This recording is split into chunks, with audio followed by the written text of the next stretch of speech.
On the marketing update. What's going on with local search? Is Facebook becoming Pinterest with a buy button? Can you use the election to make a bigger profit? How did Big Bird shake up the election? iPhone 5's ads track and target you.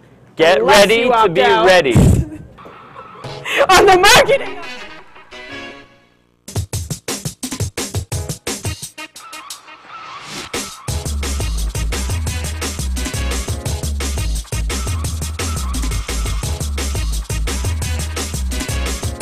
Hi, and welcome to the Marketing Update. I'm Michael Mintz. And I'm Brittany Leaning. And we're coming to you live from Cambridge, Massachusetts.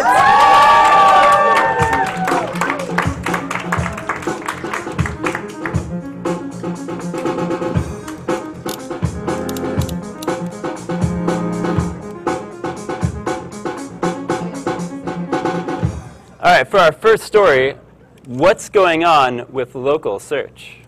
Brittany, can you tell us a little bit? In a story from Search Engine Land, 43% of total Google search queries are local. And I have an example of this here. Ad network Chitika has just recently released some data that says that local search volumes on Google, Yahoo, and Bing are more common. Here we go. So here's my search, right? And I've covered it up for you here, just for the moment, because you know what? I'm really in the mood for some coffee, and we're in Cambridge, so I'm going to see, what comes up. So I'm going to type let's do a search for coffee, huh? Right? All right, so we're in Cambridge, so what comes up here? All right, well, here's some Cambridge, Massachusetts action, right?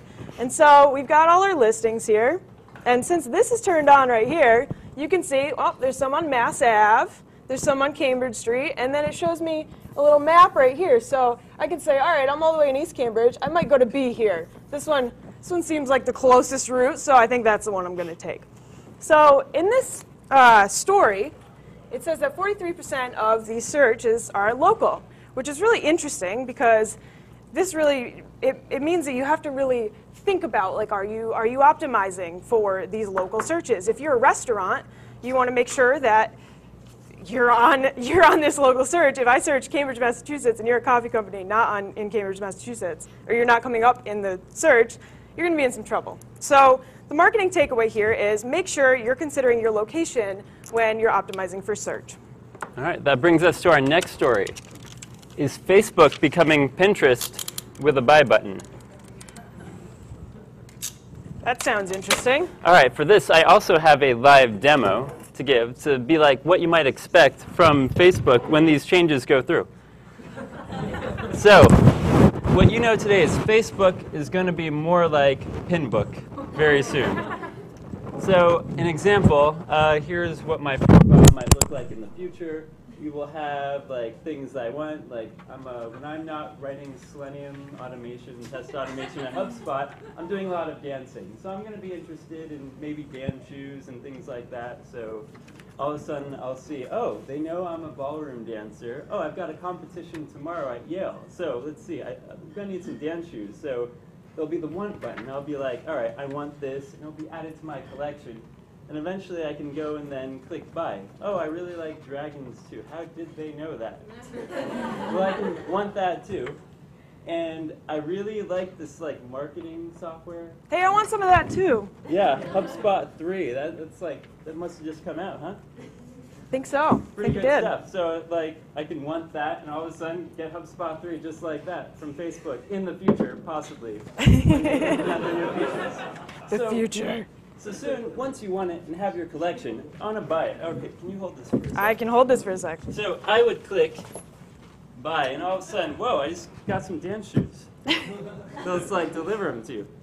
Oh, nice. All right. So that's pretty useful. So I want dance shoes, and boom.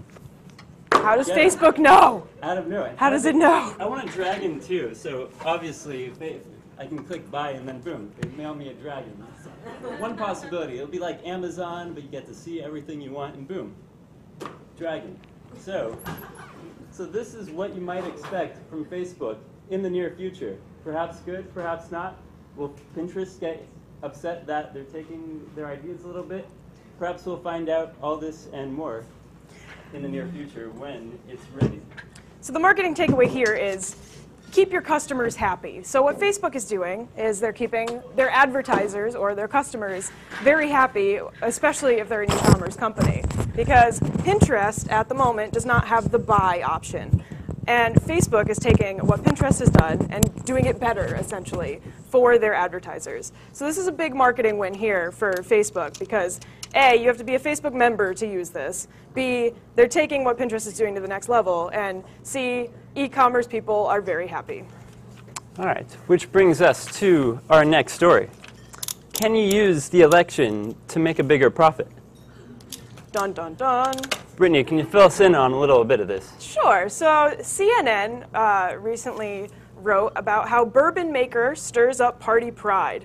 And do you care to elaborate on this a little with a live demo? Yes, we actually have 2 bottles of Kentucky Straight bourbon whiskey, and this company decided that they were going to use the election to help their marketing and make more sales by marketing customized labels with the same whiskey, but just different labeling, so that they can sell it to their target audience, and then even have a little competition against the two by by saying they will make a donation for every bottle that you buy. So all of a sudden, like Republicans and Democrats are like, all right, I'm going to buy this so that we have the biggest amount of effect, and then the bigger donation, which then says, cool, they're using a nice marketing strategy in order to make more sales. What do you think of that? Yeah, so they're Heaven Hill Distilleries, and they said that they will donate $1 to the veterans of foreign wars for every Facebook like.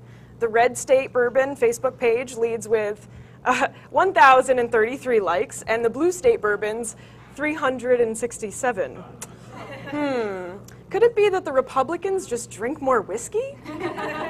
Maybe? I don't know. So the marketing takeaway here is competition is a great way to get your audience talking about your brand. And that brings us, pass it around if you guys want some. I want some whiskey. Cups are somewhere on the table. Brings us to our next story. How did Big Bird shake up the election?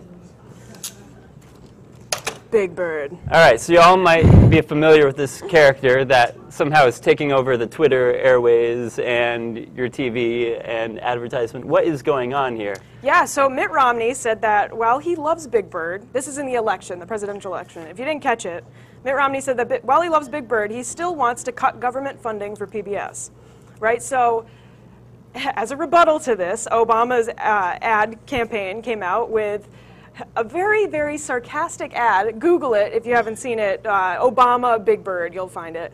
And it's a very sarcastic ad saying, Mitt Romney is targeting all of these horrible people, these criminals, and then he's targeting the worst criminal of all, Big Bird. And it's this very hysterical, comedic little ad. And the question is, maybe is he going too far with this, or was this a really smart move for him? So now we're going to have a little mock debate to debate whether or not that was the right move or whether it was the wrong move. So we flipped a coin before this, and Brittany is going to argue for the side that Big Bird is going to help Obama, and I'm going to argue for the side, randomly selected, that it's a bad idea, that it's going to have negative press. So shall we start this mock debate, get this through? So what do you think? Well, I think that bringing Big Bird into is turning the debate into a little childish thing. I mean, all of a sudden, you have a kid's bird that all of a sudden they're saying, oh, this big thing in the election, Big Bird, that's why you should vote for me. And that's like, whoa, you're going off topic. You're taking away from the real issues at stake. What do you think? Well, I mean, this clearly stirred up the waters a little bit, didn't it? Would you even say that that's newsjacking? Would you call it that? Would you go that far and say? Newsjacking, yeah. I guess if you can get something like a Big Bird to Twitter jack the whole airway, then all of a sudden people are paying attention to it, and all of a sudden mothers might be like, oh, Big Bird's about to go away, or other people will be like, oh, come on, what about what's going on in the Middle East? What about the economy? What about taxes? How come we're talking about Big Bird? We're not getting to the real answers. I mean... So you think that it was good that he mentioned Big Bird? Oh, well, not good for him, because all of a sudden Republicans can then say, well, what about you're avoiding the real issue, the economy, taxes? What's up with that? Like, how come we're talking big bird when there are bigger issues at stake, the health care and all that? Well, to be fair, it was a pretty good tactic on Obama's part. It really was. I mean, you know, people have been Google searching this left and right. They've been looking on YouTube for that ad campaign, and the fact that it's really sarcastic is pretty shareable, I would say. Wouldn't you? I'd say maybe that sarcasm might come back and bite him in the end, just because then people can say, oh, he's avoiding the real thing. But you can vote on Twitter whether or not which of us had the stronger side in this. Tweet to MKTG up. That's right. If you didn't get that. And all old episodes you can always find, we forgot to mention, on iTunes and on YouTube. Yeah. So the marketing takeaway here is don't be afraid to take a chance and experiment with your marketing. So what PBS did was they actually bought ads on Twitter based on this right after the debate, right? And the tweet said, PBS is trusted, valued, and essential. See why at valuepbs.org. And then they wrote, please retweet. And the fact that they, even though they're a nonprofit, the fact that they spent money on these ads was a really fantastic idea for them because it really got the buzz going, and people did retweet. And then the other part of this marketing takeaway is newsjacking. It's a really, really, really smart thing to do when something all of a sudden, you may have seen the Gangnam Style video. Don't know if you saw that one. That was great. All of a sudden, so many people put up parodies in their own version of Gangnam Style so that they could like take that story and have people start clicking on their links because they'll put up the same title, Gangnam Style, but it'll be something totally different that they made. So all of a sudden, you can use someone's popular stories to like up your own stories in marketing. So don't be afraid to take a chance. That's right. Marketing's all about taking chances, which brings us to our last story. iPhone 5's ads track and target you unless you opt out. Anybody here have an iPhone 5? Who's got the iPhone 5? All right, cool. We need a volunteer with the iPhone 5 to come up here because we want to show you a little something. All right, volunteer coming up.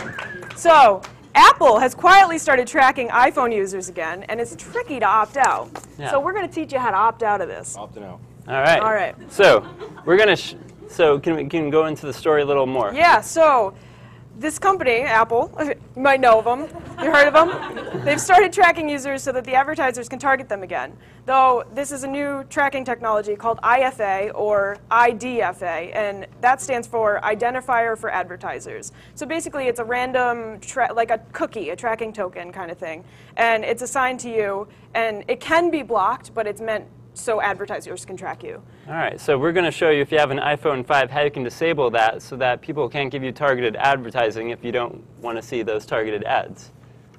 That's supposed to be a drink. So, Yeah. so first you want to go into the settings page and you want to click the general button, but do not be confused and hit the privacy button because that'll be misleading. It's really hard to do this. They made it personally hard so that it would not be an easy thing to turn off. You know, they're tricky like that. So general. So once we go to the general screen, then click About. That would be the next thing you want to click. I'm on it. All right. Once you click About, you want to click on Advertising. You click on Advertising. What the heck is that? Should be at the bottom there. Bottom. There you Got go. it. All right, Advertising. And then you should see something called Limit Ad Tracking. And you want that turned on so that you can limit the tracking that Apple does on you so that you don't receive the targeted ads and get all this extra advertising on your phone if you don't want to see it. I feel like I lost the only stalker I ever had. So if you do this, you'll all of a sudden be able to defend yourself against ads if for some reason, you know, you don't want that. It's up to you. Do you want ads? Do you want those? So this is on default right now. So they're tricky about that. And basically, the marketing takeaway here is don't be shady. Just don't do it. Don't be shady. It's not cool. People don't like you for it. Let your customers know what you're doing. If you're tracking them, you should let them know that. Otherwise, if you're doing this behind their backs, they might get a little angry and then decide that, well, that's not cool. Why didn't you tell us directly? Cool. Here you go. Thanks for coming up. Thank you. Thanks. 2 bottles of whiskey. All right. So All right. that's our last story of the day. So to come to our marketing tip of the week, it's time to try something new, marketers. everything's changing around you. If you notice, the social networks are constantly doing something different. You got to be changing with them. Yeah. Keep things exciting, because exciting means high energy, drives people to come check you out, see what's going on, and it really can be a benefit to your marketing. So if you're not adapting, you're going to lose. So to close us out, we have a special guest, our live band, led by Adam and Greg. So you guys, would you like to play us a song?